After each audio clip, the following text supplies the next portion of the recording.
नमस्कार मित्रांनो, स्वागत आहे तुमचं आपल्या या चॅनेलवर.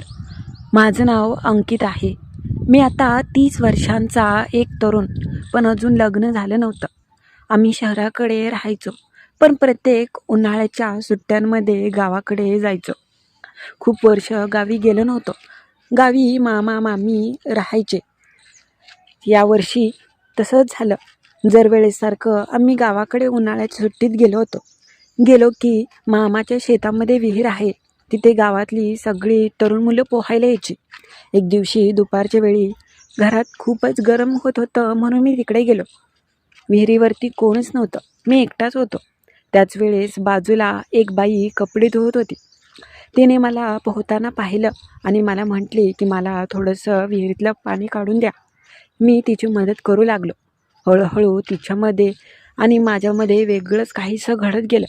बाजूलाच ऊस होता.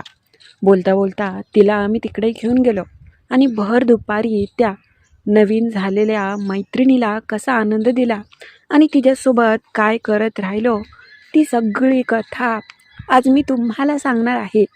पण त्याच्या आधी जर तुम्ही नवीन असाल आणि अजूनपर्यंत आपल्या या चॅनलला सबस्क्राईब केलं नसेल तर आता लगेच करून घ्या. चला तर मित्रांनो, कथेला सुरुवात करू.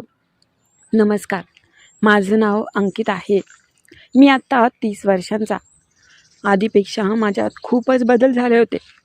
गेली 4-5 वर्ष मी गावी गेलो नव्हतो. कॉलेज वगैरे कंप्लीट झालं आणि एका खाजगी कंपनीत नोकरीसुद्धा करायचो. माझे मामा मामी मला खूप प्रेम करायचे, कारण की मी एकुलता एक त्यांचा भाचा होतो. मम्मी पप्पा इकडे शहरातच असायचे. आजी होती, मात्र कोरोनामध्ये ती पण वारली. मामा मामीच असायचे. दरवर्षी आम्ही उन्हाळी सुट्टी तिकडे सगळे जायचो. पण आजकाल मम्मी पप्पा गावाकडे जास्त जात नव्हते. एक दिवशी झालं असं, मला चांगलंच आठवतंय. माझी खूप इच्छा झाली गावी जाण्याची. तसे आम्ही सगळेजणच निघालो होतो. मी, माझे वडील, माझी बहीण, आम्ही सगळेजण गावी आलो. कारण की मामाच्या एका मुलाचा साखरपुडा पण होता उन्हाळ्या सुट्टीमध्ये आणि त्याच्या लग्नाची पण तयारी करायची होती. त्यामुळे घरातले सगळेच खूप आनंदी झाले. गावाकडे गेलो की तिथे माझे 1-2 मित्र होते, पण आता ते मला ओळखतात की नाही माहीत नाही. पण आधीपेक्षा मी आता चांगलाच मॉडर्न झालो होतो. खूपच स्टायलिश झालो होतो. आम्ही सगळेजण गावाकडे आलो. स्वतःची 4 व्हीलर असल्यामुळे काही वाटत नसायचं. पण गावामध्ये आल्यानंतर पुन्हा ते दिवस आठवायचे आणि डोळ्यासमोर पुन्हा ते लहानपण दिसायचं. पण आता सगळं बदललं होतं. आधी गावाकडे होतो त्यावेळेस मामाचा मुलगा आम्ही शेतामध्ये किंवा उन्हाळ्याच्या सुट्टीत रानामधले आंबे, चिंचा वगैरे खूपच मज्जा असायची आणि ते दिवस आहे असे डोळ्यासमोर उभे राहायचे. गावी आलो होतो. माझ्या मामी खूपच माझे लाड करायचे. आलो की त्या खूपच आनंदी झाल्या. मला पाहून त्यांच्या चेहऱ्यावर खूपच आनंद आणि हसू आलं. म्हटल्या की भाऊजी, किती हो बदल झाला तुमच्यामध्ये, आधी कसे होता तुम्ही. त्यावेळेस ती असं त्यांच्या दिरांना म्हणत होते, कारण की ते पण आमच्यासोबतच इकडे नोकरी करायचे. म्हणजे माझा दुसरा मामा, ते पण आले होते. दुसऱ्या मामाला अगदी लहान मुलं होती आणि ती पण खूपच चांगली. आम्ही सगळे एकत्र कुटुंब असल्यामुळे सगळे खूपच प्रेमाने राहायचो. त्या दिवशी पण सगळे एकत्र आलो होतो. मग काय, असंच 2-3 दिवस निघून गेले. 4-5 दिवसासाठी आईवडील आले होते. गावी आलं की 10-15 दिवस अगदी जाणं व्हायचंच नाही आणि इथल्या वातावरणात मी मिसळून जायचो. एक दिवशी दुपारची वेळ होती आणि उन्हाळ्याचे दिवस असल्यामुळे घरामध्ये खूपच गरम व्हायचं आणि नेमकं त्यावेळेस घरात थांबूसुद्धा वाटत नसायचं. आई, मामी सगळ्यांचं घरामध्ये काही ना काही चाललेलं असायचं. दुपारच्या त्यांच्या चांगल्याच गप्पा रंगायच्या आणि मामा, माझे दुसरे मामा आणि वडील यांचं दुपारच्या वेळेस नियोजन असायचं. ज्यावेळेस घरी एखादा बेत असेल चांगला जेवणाचा, त्यावेळेस हे नेमके घ्यायचे आणि दारू घेतल्यानंतर दिवसभर अगदी शांत रूममध्ये झोपी जायचे. त्या दिवशी मला मात्र अगदी करमत नव्हतं.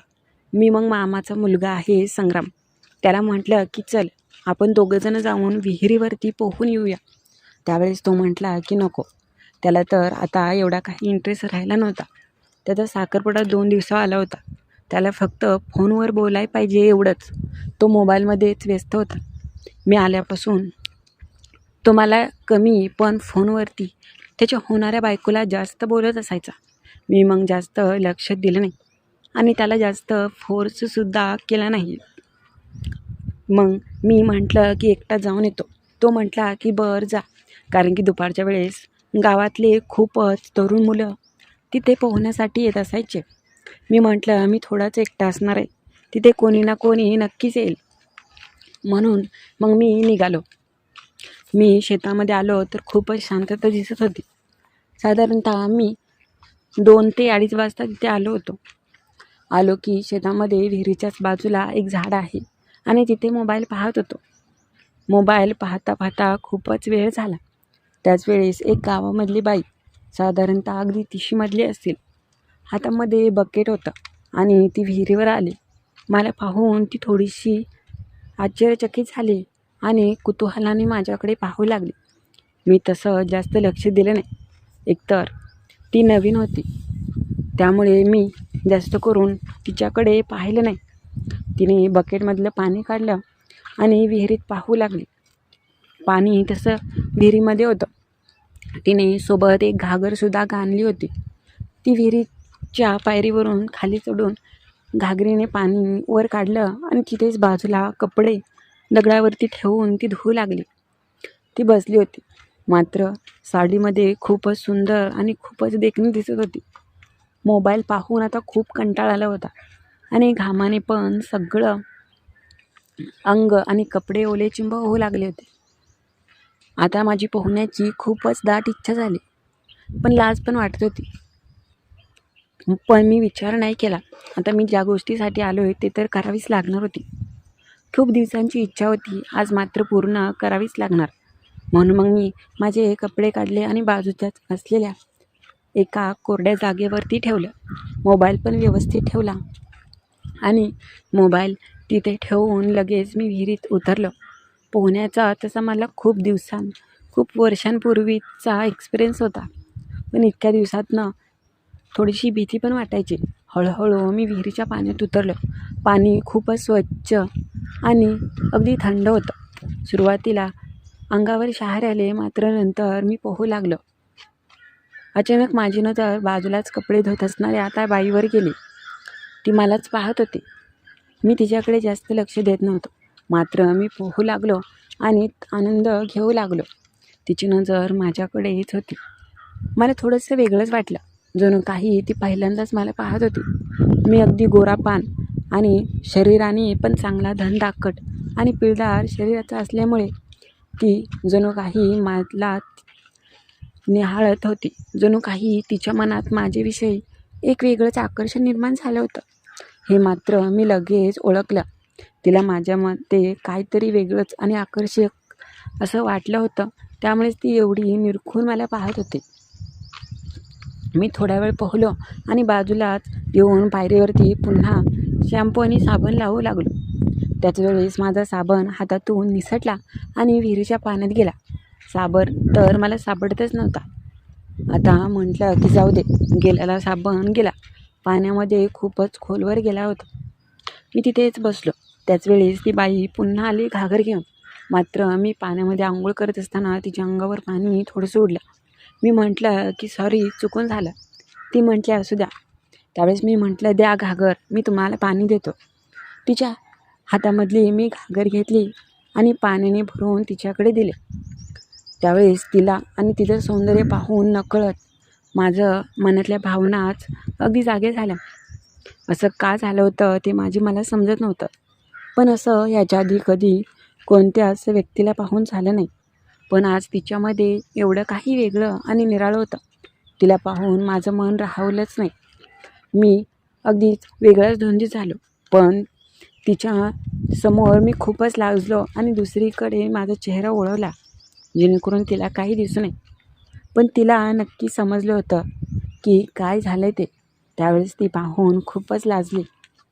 तिचे कपडे तर खूप उशिरा झाले होते कपडे धुवून, तरी ती तिथेच विहिरीच्या साईडला बसली होती. त्यावेळेस ती म्हटली की तुम्ही नवीन दिसताय.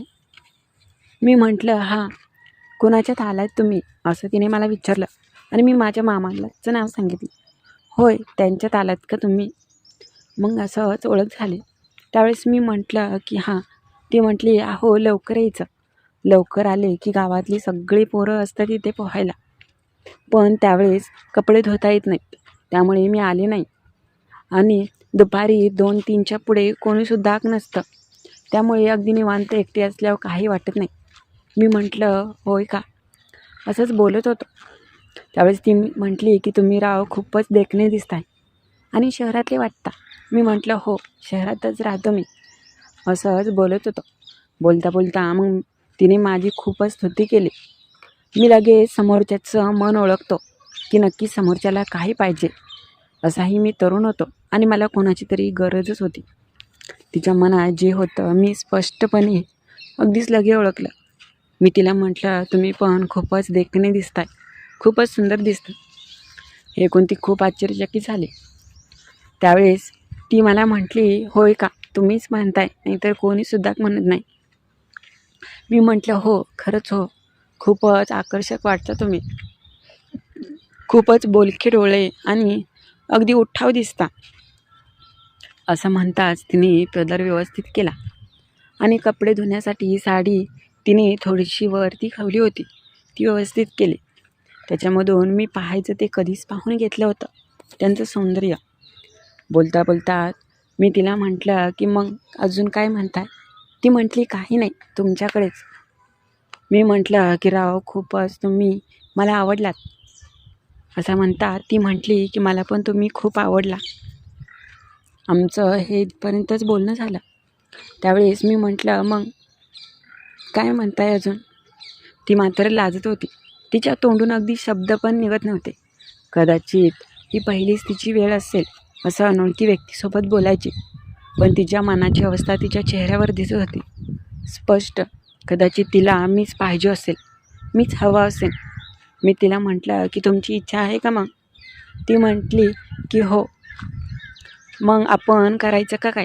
त्यावेळेस ती म्हटली काय? मी म्हटलं की तुमच्या मनात आहे तेच माझ्या मनात आहे. बघा म्हणजे लवकर होईल, नंतर कोणीतरी येईल. ती म्हटली की हो चालेल, पण कुठे भेटायचं? त्यावेळेस तिने बाजूलाच असलेलं आमचं शेत दाखवलं. तिथे कोणी नसायचं, ऊसाचं शेत होतं, त्यामुळे ऊस सगळीकडे हिरवागार आला होता. कोणीसुद्धा आजूबाजूला नव्हतं आणि दुपारच्या वेळी शेतामध्ये कोणी येणार पण नाही, हे तिला कदाचित आधीपासूनच माहिती होतं. मग काय, मी म्हटलं की चला मग. मी पण आलोच लगेच मी वरती आलो. माझं अंग आधी कोरडं करून घेतलं, माझे कपडे घातले आणि लगेच तिकडे गेलो.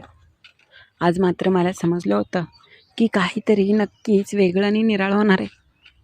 माझी वाट पाहत खूप वेळ तिथे होती ती. मग काय, आम्ही दोघं तिथे गेलो आणि पहिल्यांदाच गावाकडे आल्यावर कोणाला तरी असा मी आनंद देऊ लागलो. ओठांवर ओठ टेकले, पण माझ्यापेक्षा जास्त घाई तिला झाली होती. जणू काही तिला आम्ही खूपच आवडलो होतो, हे मात्र मला समजलं. वेड्यासारखं सुख देत होती ती, मला सोडायला तयारच नव्हती. ती म्हटली तुझ्यासारखा देखणा तरुण पहिल्यांदाच मिळाला आहे मला, नाहीतर गावामध्ये आहेत ना, त्यांच्यापासून मला खूपच कंटाळा आला आहे.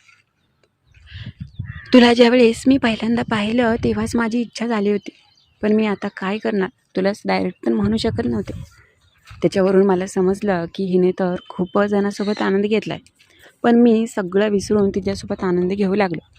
ती म्हटली आता नाही राहत, दे सुंदर क्षणाची मला आनंद आणि मला सुख दे आणि माझी इच्छा पूर्ण कर आणि माझं मन शांत कर. मग मी थोडीच थांबलो होतो. आता मी तिला आनंद देऊ लागलो. सुंदर क्षणाचे माझ्याकडून अनुभव मिळताना तिचं चेहरा अगदी पाहण्यासारखं झालं होतं. तिच्या चेहऱ्यावर खूपच सुख दिसत होतं. मी मात्र सुंदर क्षणाचे तिला अनुभव देतच राहिलो. आम्ही खूप वेळ असाच आनंद घेतला. दोघंजणं खूपच नंतर दमलो, खूपच थकलो होतो. मी मात्र घामाघूम झालो होतो. नंतर आमचं झाल्यानंतर कोणी नाही पाहून आम्ही तिथून बाहेर आलो. पुन्हा मी आंघोळ केली, विहिरीत अंग रिकाम केलं आणि ती पण तिथून निघून गेली. पण उन्हाळ्या सुट्टीमध्ये चांगलेच दिवस मी तिथे राहिलो. दुपारची वेळ झाली की तिची आठवण यायची. मग मी तिला भेटायला जायचो आणि आनंद घ्यायचो. तर कशी वाटली कथा ते नक्की कळवा. आणि हो, नवीन असाल तर आपल्या चॅनलला लाईक आणि सबस्क्राईब करा.